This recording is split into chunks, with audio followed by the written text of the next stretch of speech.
Hola queridos amigos, queridos hermanos, hermanas, bienvenidos a este nuevo compartir. Hoy vamos a hablar sobre el capítulo 11 del Evangelio de San Marcos. Vamos a poder continuar con este estudio bíblico y te invito a que te quedes hasta el final del video, que vamos a conocer un poco más de la vida del Señor Jesucristo y de su sagrada palabra. Hebreos capítulo 4, versos 12 y 13 habla que la palabra de Dios es viva y eficaz y que no hay criatura la cual pueda resistirse a esta palabra, que es poderosa, tiene un poder grande y que puede cambiar nuestra vida con solamente tomarnos el tiempo de poder escuchar esta palabra. Soy José Peña, te invito, querido hermano, a que ores conmigo para poder comenzar con este estudio bíblico. Y comencemos en el nombre del Padre, del Hijo, del Espíritu Santo. Amén. Gracias, Padre Celestial, por este hermoso momento, esta oportunidad que podemos compartir como hermanos tu sagrada palabra. Envía tu Espíritu Santo para que podamos ser iluminados y que esta semilla caiga en tierra fértil, querido Señor Jesús, para que podamos crecer y edificarnos con tus enseñanzas. Todo es para ti y para tu gloria, en el nombre del Padre, del Hijo, del Espíritu Santo. Amén. Como he mencionado, queridos hermanos, vamos a estudiar el capítulo 11 en este estudio bíblico que hemos llevado en todos estos días. Así que el primer segmento es llamado Entrada triunfal de Jesús en Jerusalén. Comienza el texto bíblico así: cuando se aproximaban a Jerusalén, cerca ya de Betfagé y de Betania, al pie del monte de los olivos, Jesús envió a 2 de sus discípulos diciéndoles: vayan a ese pueblo que ven enfrente, apenas entren encontrarán un burro amarrado, que ningún hombre ha montado todavía. Desátenlo y tráiganlo aquí. Si alguien les pregunta: ¿por qué hacen eso?, contesten: el Señor lo necesita, pero se lo devolverá cuanto antes. Se fueron y encontraron en la calle al burro, amarrado delante de una puerta, y lo desataron. Algunos de los que estaban ahí le dijeron: ¿por qué sueltan ese burro? Ellos le contestaron lo que les había dicho Jesús y se lo permitieron. Trajeron el burro a Jesús, le pusieron sus capas encima y Jesús montó en él.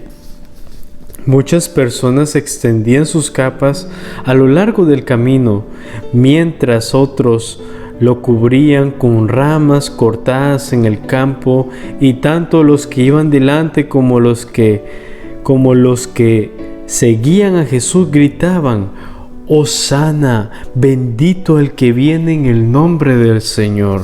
Ahí viene el bendito reino de nuestro padre David, hosana en las alturas. Entró Jesús en Jerusalén y se fue al templo, observó todo a su alrededor y siendo ya parte salió con los 12 para volver a Betania. Como podemos notar, hermanos, Jesucristo se aproximaba a Jerusalén. Dice el texto bíblico: cuando se aproximaban a Jerusalén, cerca ya de Betfagé y de Betania. Estos 3 lugares estaban continuos, estaban cerca. Y lo interesante, Jesucristo nuestro Señor andaba evangelizando y Él andaba a pie.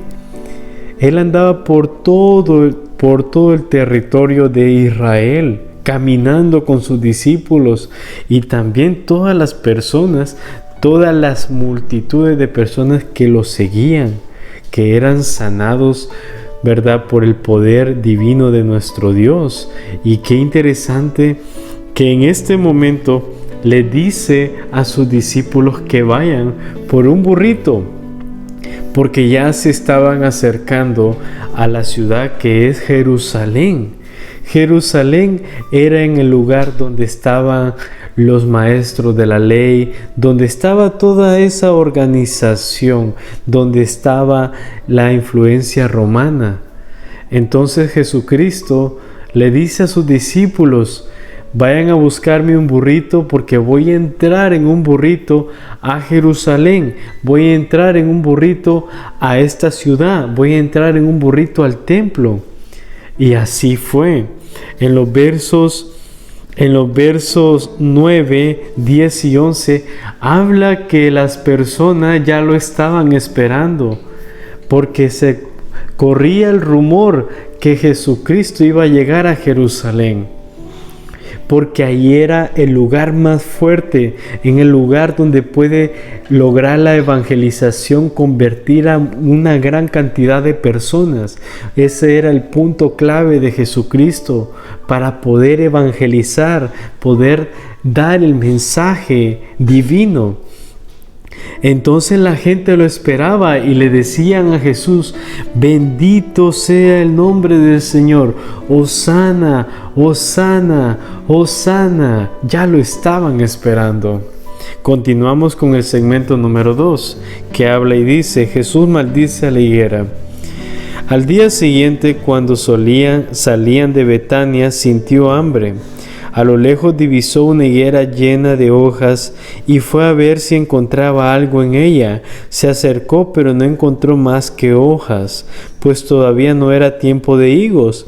Entonces Jesús dijo a la higuera: que nadie coma fruto de ti nunca jamás. Y sus discípulos lo oyeron. Este es el segundo segmento, es un segmento corto, pero es un mensaje profético que hace el Señor Jesús.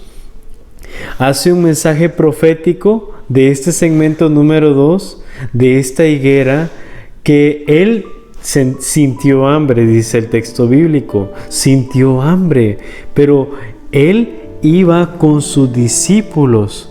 Entonces él lo dice a propósito para poder darles una enseñanza profética a sus discípulos, que es acerca de la fe, que nos va a explicar más adelante en el segmento número 4, ¿verdad?, de este mismo capítulo 11. Pero lo interesante es que la higuera todavía no estaba dando frutos porque no era tiempo de fruto. Pero cuando llegara el tiempo de fruto, por fe, sabíamos que iba a dar fruto. Pero Jesús envía un mensaje profético y lo vamos a poder conocer en el segmento número 4. Vamos al segmento número 3.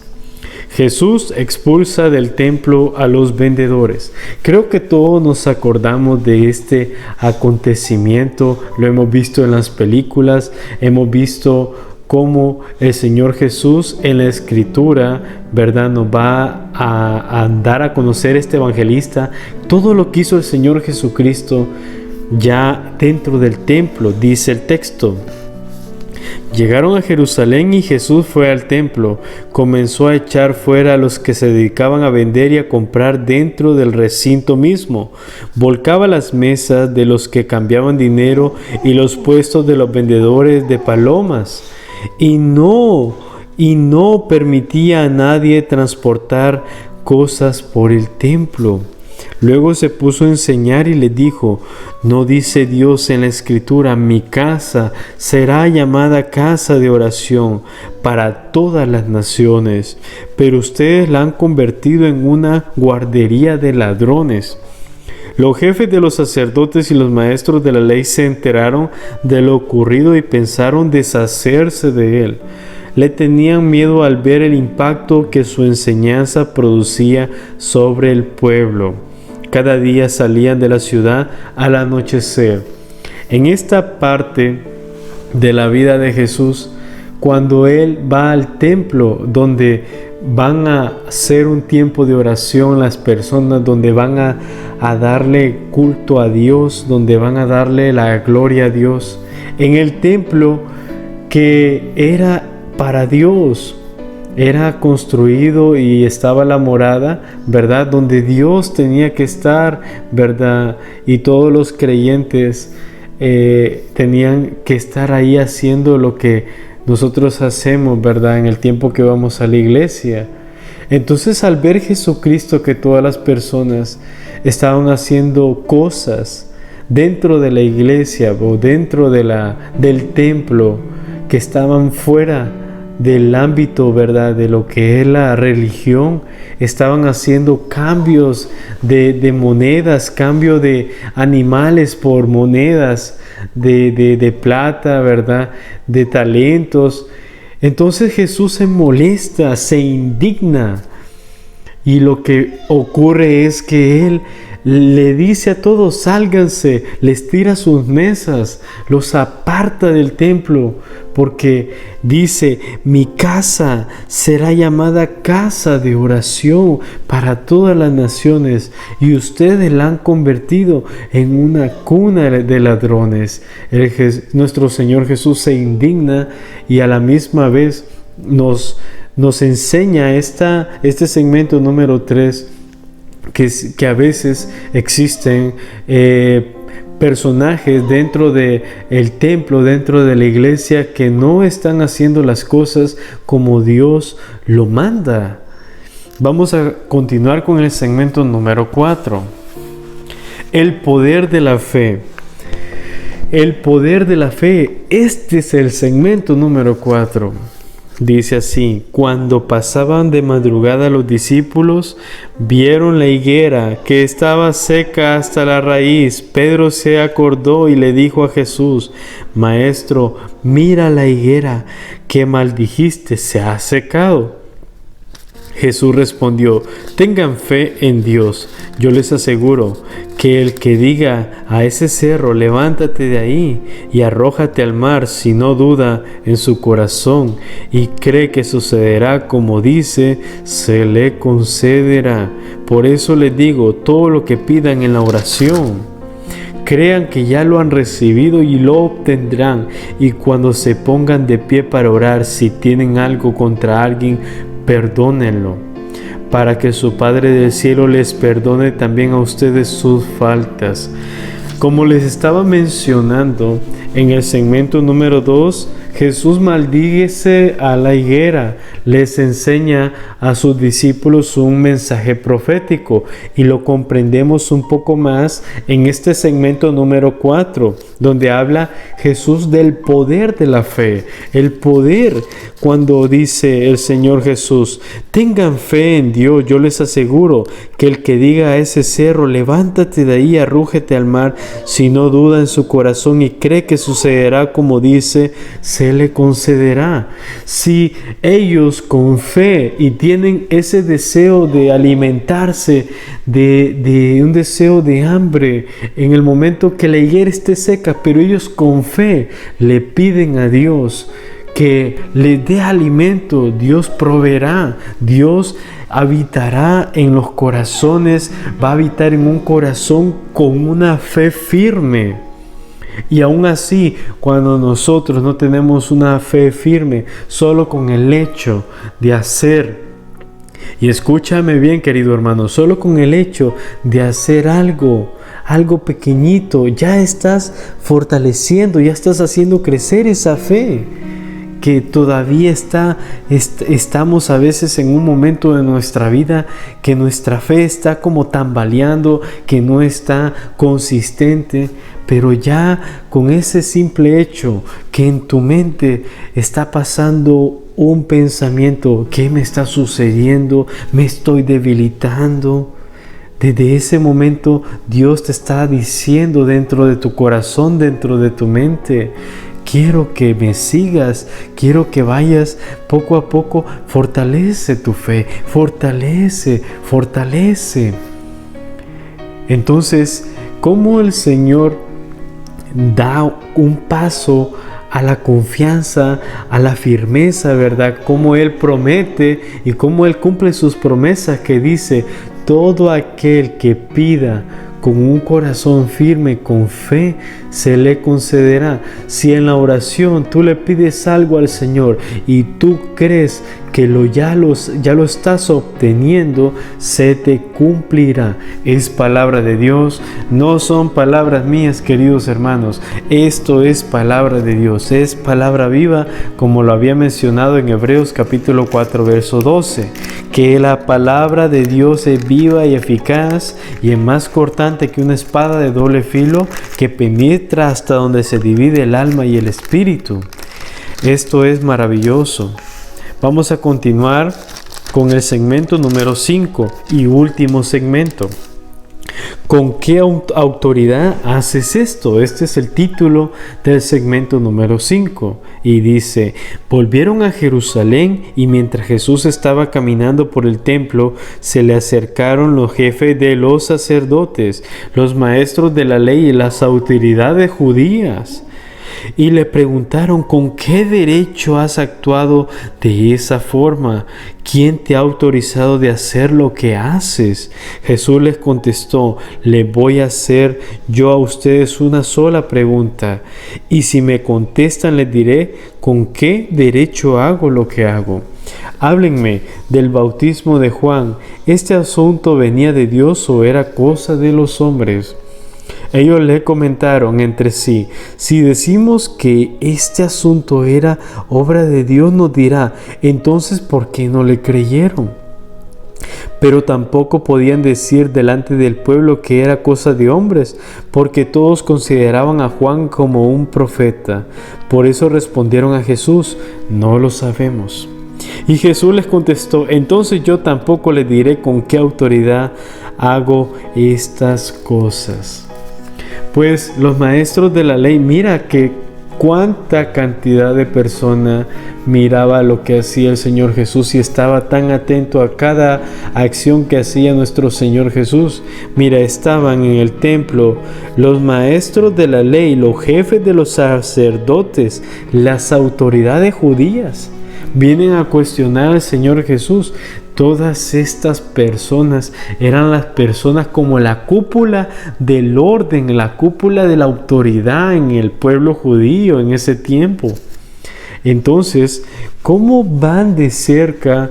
¿Cómo van notando todo lo que hace nuestro Señor Jesucristo? Y el Señor Jesucristo, como es verdadero Rey y Dios, ¿cómo conoce el corazón de estos hombres y los pensamientos? Mas ellos no creen que Él es el verdadero Dios, lo subestiman.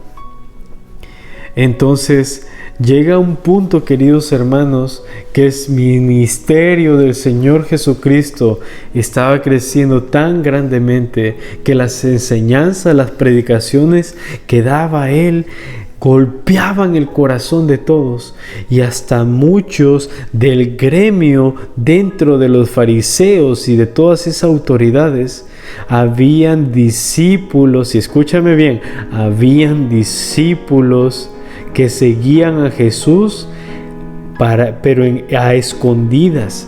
Lo seguían a escondidas. Muchos del gremio de esos hombres soberbios de la autoridad de judías y los fariseos, los sacerdotes, muchos lo seguían a escondidas. Muchos aceptaban la doctrina de él, pero los que tenían el control y el poder y que tenían miedo de perder la autoridad, esos no querían al Señor Jesucristo. Y en cualquier oportunidad trataban de hacer que el Señor Jesucristo fallara para poder juzgarlo, pero el Señor Jesús sabía cuál era el momento exacto de decirles que Él era el Mesías, el Hijo de Dios, pero todavía no había llegado el momento al cual Él les iba a decir a ellos que Él era el verdadero, el Rey de Reyes que había bajado del cielo para hacer un sacrificio de reconciliación con el mundo entero. Esto está tremendo, queridos hermanos, esto está hermoso. Así que te invito a que te quedes al capítulo número 12 próximamente. Así que no te lo pierdas. Y terminamos, queridos hermanos, en el nombre del Padre, del Hijo, del Espíritu Santo. Amén. Gracias, Padre Celestial, por esta hermosa oportunidad, con un corazón, Señor, ya moldeado con esta enseñanza que nos diste a conocer mucho de tu vida, Señor Jesús, de todo lo que hacías. Te damos gracias, Señor. Danos esta sed de la palabra de Dios a todos, queridos hermanos, a todos. Gracias, Padre Celestial. Todo es para tu gloria. En el nombre del Padre, del Hijo, del Espíritu Santo. Amén. Bueno, queridos hermanos, me despido. Muchas gracias, ¿verdad?, por este apoyo incondicional a estos estudios bíblicos. Te veo en el siguiente capítulo. No te lo pierdas, que estará muy emocionante. Te mando un abrazo virtual. Cuídate mucho, que tengas un día maravilloso y nos vemos al próximo momento, dijo el Chavo del 8, en el mismo canal, a la misma hora. Hasta pronto.